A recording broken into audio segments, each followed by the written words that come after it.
नमस्कार दोस्तों, स्वागत है एक बार फिर से आपका लवशना टूरिस्ट चैनल्स में। आज डेली 7 MCQ में देखते हैं कि कौन सा 7 MCQ है। आज थोड़ा सा नेटवर्क इशू के कारण वीडियो थोड़ा सा लेट अपलोड हो रहा है, पर कोई नहीं, हम अपना काम जारी रखते हैं, थोड़ा सा देर ही सही। चलिए शुरू करते हैं आज का क्वेश्चन नंबर 1। क्वेश्चन नंबर 1 है, भारत की IIP index of industrial production उद्योग के संदर्भ में निम्नलिखित कथनों पर विचार करें। जो आपकी कोर इंडस्ट्री 8 है उस संबंध में पूछा है। ठीक है, इस सूचकांक को CSO द्वारा जारी किया जाता है। ये 8 कोर इंडस्ट्री, जो इसमें 8 कोर इंडस्ट्री है, इसका कुल भारांक प्रतिशत 50% से ज़्यादा है। इन 8 कोर इंडस्ट्री में से सर्वाधिक भारांक प्रतिशत जो कि रिफाइनरी उद्योग रखता है। ये 3 स्टेटमेंट दिए गए हैं आपको। उपरोक्त कथनों के आधार पर जो है कि आपको सही विकल्प का चयन करना है, ये ध्यान रखिएगा। ऑप्शन ए है केवल एक, ऑप्शन है 1, 2 और 3 सभी, बी है केवल 1 और 3, सी है केवल 2, डी है कोई नहीं। तो ध्यान सोचिए दोस्तों, ये जो आपका इंडेक्स है ये लगातार अपडेट होता रहता है, तो आप भी अपने आप को, आई होप, मैंने उम्मीद किया कि अपने अपडेट किए होंगे इसको। चलिए, तो इसका जो सही आंसर है वो है आपका दोस्तों 1 और 3। पहला और दूसरा सही है। इस सूचकांक को जो कि CSO द्वारा जारी किया जाता है, और जो CSO है वो किसके अंतर्गत आता है? मॉस्पी, मिनिस्ट्री ऑफ स्टैटिक के अंतर्गत जो कि काम करता है। स्टैटिक एंड प्रोग्राम इम्प्लीमेंटेशन जो हमारी मिनिस्ट्री है उसके तहत ये जो मास्पी CSO काम करता है। ठीक है, अगर कल को ये CSO ना दे के मॉस्पी दे दे तो भी वो सही होगा। दूसरा इसलिए गलत है कि ये जो बोला कि ये 8 कोर इंडस्ट्री जो कि कुल भारांक प्रतिशत का 50% से ज़्यादा, गलत दोस्तों। क्यों? क्योंकि ये जो वेटेज रखती है ना, ये कुल भारांक प्रतिशत का 40.2% वेटेज रखती हैं।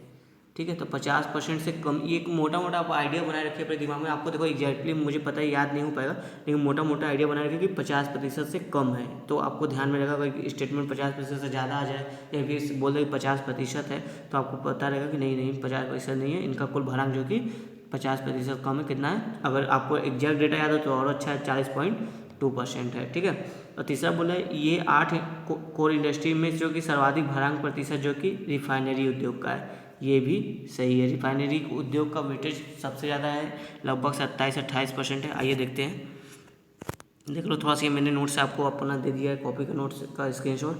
ये देखो CSO द्वारा जारी किया था। CSO किसके अंतर्गत काम करता है? Ministry of static programme implementation मंत्रालय के अंतर्गत। अब ये IIP जो कि 1950 से जारी किया जा रहा है, इसका कुल भरांक अभी वर्तमान में देखोगे तो 40.27% है। और इसका जो बेस ईयर है, जिस आधार पर हम देखते हैं कितना ग्रोथ हो रहा है, वो 2011-12 है। ये भी आपसे दे सकता है स्टेटमेंट, तो ये भी ध्यान रखिएगा। ठीक है, दूसरा देख लो कि इसका वेटेज देख लो सबका। रिफाइनरी का आप देख लो 28% के आसपास वेटेज है। उसके बाद सेकेंड नंबर पर आता है इलेक्ट्रिसिटी, 90% है। स्टील का भरांक देखोगे तो लगभग 18% है। कोयला आपका 10% है। क्रूड जो कच्चा पदार्थ होता है उसका 8 के लगभग 9% है। प्राकृतिक गैस का 6.8% है। सीमेंट का 5% के आसपास समझो। उर्वरक का या फर्टिलाइजर का 2%। तो सबसे ज़्यादा टॉप 3 याद कर लो आप, टॉप 3 या 4। जैसे कोयला देख लो आगे, तो कोयला का भरांक 10% है। ठीक है, और सबसे कम कौन सा है? फर्टिलाइजर। टॉप 2 जो नीचे के याद कर लो, सीमेंट और फर्टिलाइजर। ठीक है, नीचे के टॉप 2 याद कर लो, हो सकता है नीचे से पूछ दे, तो सीमेंट और फर्टिलाइजर जो है कि सबसे कम योगदान रखते हैं इसमें। ठीक है, आई होप आपको समझ में आएगा। तो इस हिसाब से इसका जो सही आंसर होगा क्या होगा? ऑप्शन बी, 1 और 3 सही है, सेकेंड वाला गलत था। चलो, ये जो डेटा मैंने आपको दिया है ये मार्च 2020 तक अपडेट का डेटा है।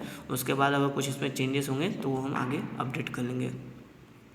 दूसरा क्वेश्चन, ये अभी देखो करंट का न्यूज़ है। इसेंशियल कमोडिटी एक्ट 1955 के संदर्भ में, या फिर आवश्यक वस्तु अधिनियम 1955 के संदर्भ में निम्न कथनों पर विचार करें।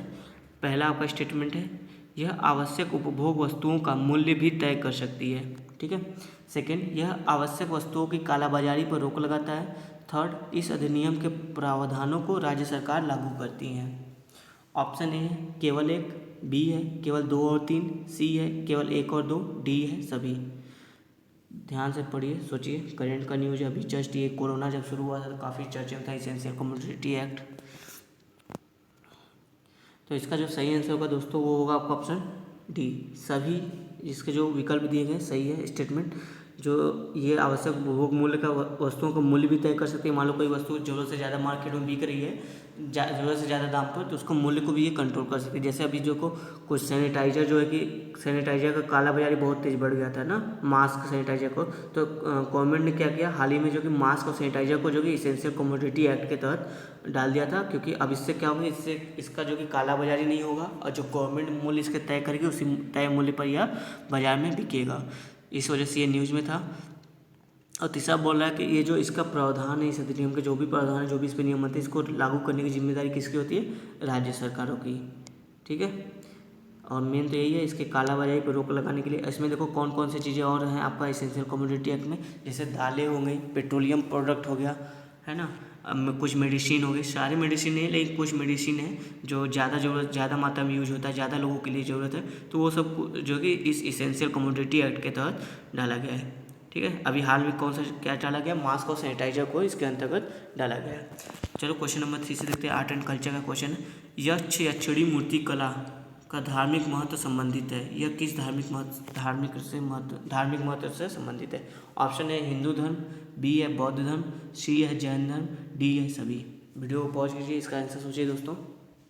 तो इसका जो सही आंसर है सभी। आपका ये सीधे सीधा आपका फैक्चुअल क्वेश्चन, अगर आपको पता है तो पता है, नहीं पता है तो फिर नहीं पता है, इसमें आप कोई गेस नहीं कर सकते। तो ये यक्ष और यक्षिणी की जो मूर्ति कला है, इसका धार्मिक संबंध जो कि जैन, हिंदू और बौद्ध तीनों धर्म से है।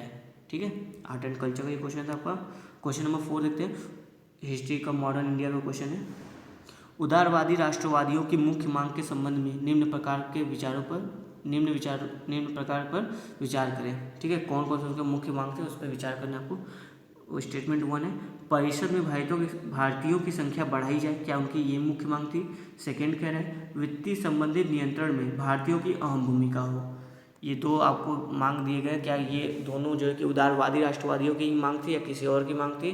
और थी तो क्या यही दोनों थी? ये ध्यान रखना है आपको। ऑप्शन है सही विकल्प का चयन करना है। ए केवल एक, बी केवल दो, सी एक और दो दोनों, डी कोई नहीं। आपसे ये 4 विकल्प दिए गए। वीडियो को पहुँच के इसका सही आंसर सोचिए दोस्तों। तो जो इसका सही आंसर है वो है आपका सी, दोनों। ये दोनों जो है कि उदारवादियों की मांग थी कि परिषद जो काउंसिल बनाया गया है उसमें जो कि भारतीयों की संख्या को बढ़ाया जाए, और इसकी सफलता आप देख सकते हो। 1891 का जो काउंसिल एक्ट आया था उसमें जो कि संख्या बढ़ाई गई थी, और वित्तीय संबंधी नियंत्रण में भारतीयों की अहम भूमिका हो, ये भी था। इसीलिए जो आपका द ड्रेन वाली थ्योरी आई थी, है ना, कि बहुत सारा पैसा यहाँ से जा रहा है, इसी संबंध में था कि आप वित्तीय संबंधी जो नियंत्रण उसमें भारतीयों की भूमिका को बढ़ाया जाए। चलो क्वेश्चन नंबर 5 देखते हैं। ये भी हिस्ट्री का क्वेश्चन है आपका। देवबंद आंदोलन के संबंध में निम्न कथनों पर विचार करें। सुना होगा आपने। स्टेटमेंट 1 कह रहा है आपका, इन्होंने से तात्पर्य है ये जो आंदोलनकारी है वो। ठीक है, इन्होंने जिहाद के विचार को अंग्रेजों के खिलाफ जिंदा रखा। पहला स्टेटमेंट आपसे ये कह रहा है। सेकंड कह रहा है इन्होंने भारतीय राष्ट्रीय कांग्रेस का समर्थन किया। थर्ड कह रहा है यह पश्चिमी शिक्षा के जरिए मुस्लिम समाज में सुधार की आकांक्षा रखते थे। ये थर्ड 3 स्टेटमेंट है। दिए गए कोड के आधार पर सही विकल्प का चयन करना है आपको। ऑप्शन ए है केवल एक, बी केवल 1 और 2, सी केवल 1 और 3, डी केवल 3। तो वीडियो को पॉज कीजिए, ध्यान सोचिए इसका क्या सही आंसर होगा। तो इसका जो सही आंसर दोस्तों वो होगा आपका, हाँ, ऑप्शन बी सही होगा। थर्ड वाला गलत है।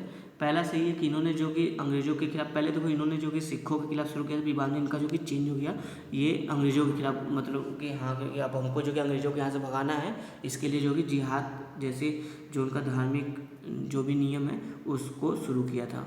ठीक है, इन्होंने भारतीय राष्ट्रीय कांग्रेस जो उस समय आई थी, तो भारतीय राष्ट्रीय कांग्रेस का इन्होंने समर्थन किया था, ऐसा नहीं कि विरोध किया था, इन्होंने इसका समर्थन किया था।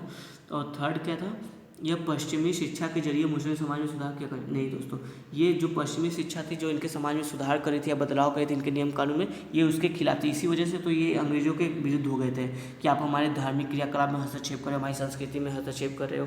तो ये सब चीज़ें थी। ये मतलब एक तरह से आप कह लो कि ये परंपरागत रूढ़िवादी थे, ये चेंज नहीं चाहते थे, अपने धर्म को में कोई भी हस्तक्षेप नहीं चाहते थे। ठीक है, तो इसलिए थर्ड गलत है। फर्स्ट सही है ऑप्शन ए बी केवल 1 और 2।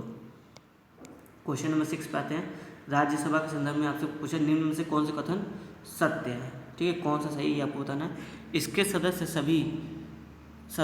इसके जो सदस्य हैं वो सभी राज्यों व केंद्र शासित प्रदेशों से चुने जाते हैं। बी कह रहा है राज्यसभा में राष्ट्रपति 2 एंग्लो इंडियन सदस्य को नामित करता है।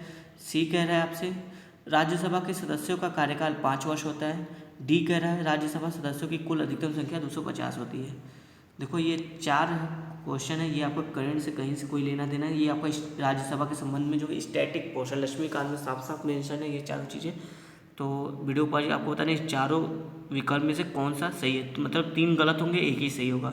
तो देखो दोस्तों, इसका जो सही आंसर वो है डी, कि इसके कुल अधिकतम सीट की संख्या कितनी है, 250। बस यही सही है। अगर आपको इतना पता होता तो आप आराम से क्वेश्चन को ये कर लेते। बाकी ये जो बोला है कि इसका सदस्यों का कार्यकाल 5 वर्ष नहीं, ये 6 वर्ष होता है, आपको भी पता होगा। और ये जो बोल रहा है कि बी वाला कि राज्यसभा में राष्ट्रपति 2 एंग्लो इंडियन को सदस्यों को नामित, नहीं दोस्तों, ये तो लोकसभा में प्रावधान है ना, ये राज्यसभा में नहीं, लोकसभा में राष्ट्रपति ऐसे करते हैं। अगर उनका जो है कि प्रतिनिधित्व तो नहीं है तो 2 एंग्लो इंडियन को वो नॉमिनेट कर सकते हैं। राज्यसभा में क्या करते हैं, राष्ट्रपति 12 सदस्यों को नॉमिनेट करते हैं, है ना, जो स्पोर्ट्स होते हैं, आर्ट एंड कल्चर से होते हैं, या किसी विशेषज्ञ, कोई विशेषज्ञ होते हैं, तो 12 सदस्यों को इसमें नॉमिनेट किया जाता है। पहला स्टेटमेंट, इसके सदस्य सभी राज्यों को केंद्र शासित प्रदेशों से चुने जाते हैं, ये गलत है। इसके सदस्य देखो सभी राज्यों से चुने जाते हैं, ये तो सही है, लेकिन सभी केंद्र शासित प्रदेश नहीं है, सिर्फ दिल्ली और आपका पौंडीचेरी, ये 2 केंद्र शासित प्रदेश से चुने जाते हैं। बाकी जो और है अंडमान निकोबार, दादरा नगर हवेली, यहाँ से जो कि राज्यसभा के कोई भी सदस्य जो कि नहीं जाते हैं, ठीक है। इसलिए एक वाला आपका ऑप्शन एक गलत होगा, जो इसका सही आंसर ऑप्शन डी। चलो लास्ट क्वेश्चन, क्वेश्चन नंबर 7, ये करंट का न्यूज़ है आपका, ये अक्टूबर या नवंबर 2019 में करंट में था मेरे हिसाब से।